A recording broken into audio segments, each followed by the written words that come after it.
I just spent $400 on a used LT1 with 75,000 miles out of a well cared for, well maintained car at 3 Pedals. It was a customer of Josh down at 3 Pedals in Virginia. He's awesome, they're awesome. They built a really, really cool wagon. Maybe I'll put it in here, picture of it or something. They built a really awesome Caprice wagon. They put a 6-speed in it, had custom wire looking wheels. They were aluminum wheels, but they had like custom fake hubcaps made for them. So they were like 18s, but they looked like the old school wire hubcap wheels. Really funny, cool, stealthy setup for this big old woody wagon.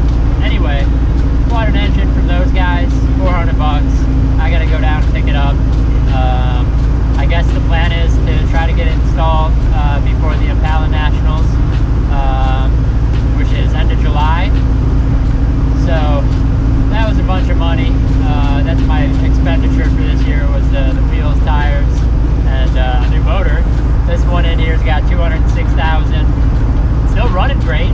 Seems like it's got a lot of crankcase pressure. Started having issues with oil coming out of the right-hand valve cover, the passenger side valve cover at Atlanta Motorsports Park. Alright, it's not as bad as I thought.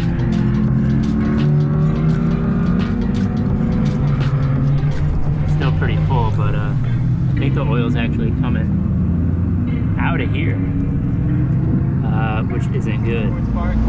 And they got a long sweeper. It's like flat, 3rd, 4th into 5th, you know, 30 miles an hour up to 100 miles an hour. And it was leaking oil out of the top of the valve cover, and I just equated it to kind of pooling over there, high RPM, whatever. So I kind of reconfigured my catch can to vent to atmosphere with a little breather filter on top. We'll see that, you'll see that in the video or whatever. There was a lot of crankcase pressure and a lot of oil. The inlets for the 2 valve covers come just below where the breather filter is, just below there. And I think the pressure just sends the oil right through that filter, man, because it oiled down my engine bay like crazy.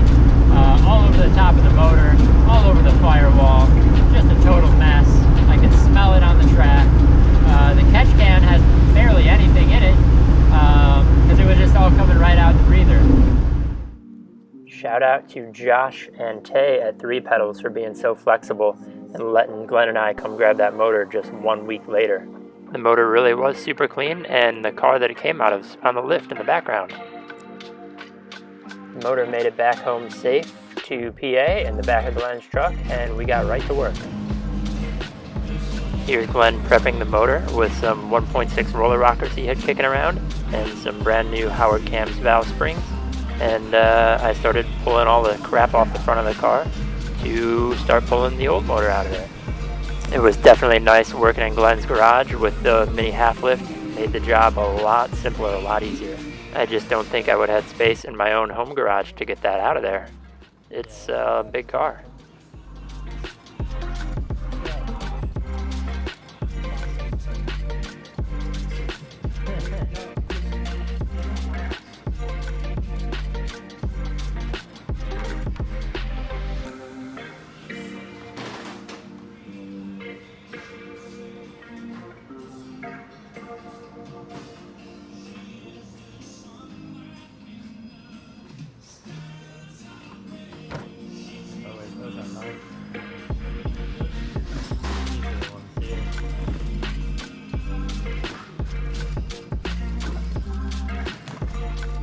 I was actually kind of donated a used road race pan from a fellow Impala forum member, Chris. I just had to pay shipping, but it was actually passed down from Mike Kazmar, another OG Impala guy. But we decided not to use it. A little rusty in there, not sure which pickup it was.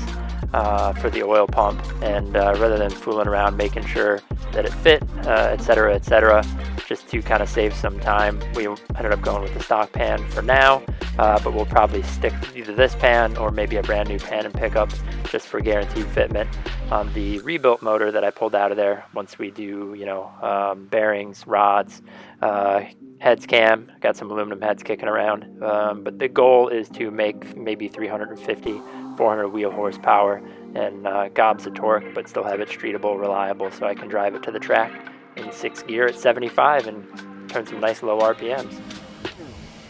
I found a couple surprises pulling the headers off. The collector gaskets pretty melted there. Cheapy aluminum. Well, maybe they were more expensive, but they were melted, even though the bolts were tight.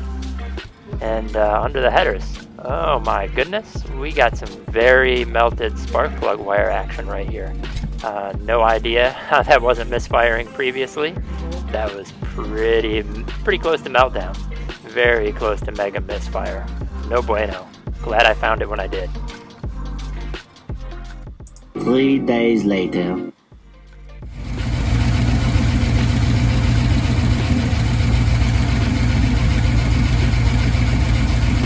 Burning your smoke off. Yeah.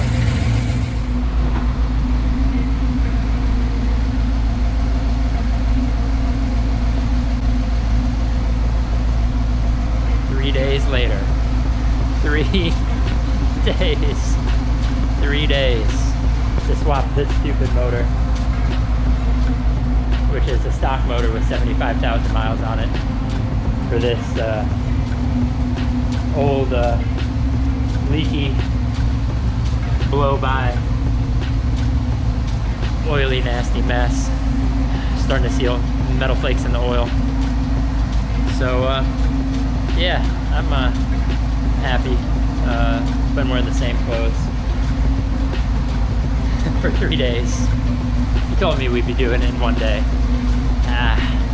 Yeah, obviously not. But what are you gonna do? Impella Nationals, just 2 weeks away, where we time trial Gingerman, shred the autocross, and even rip up the drag strip. But first, 2 days at Groton, including the jump.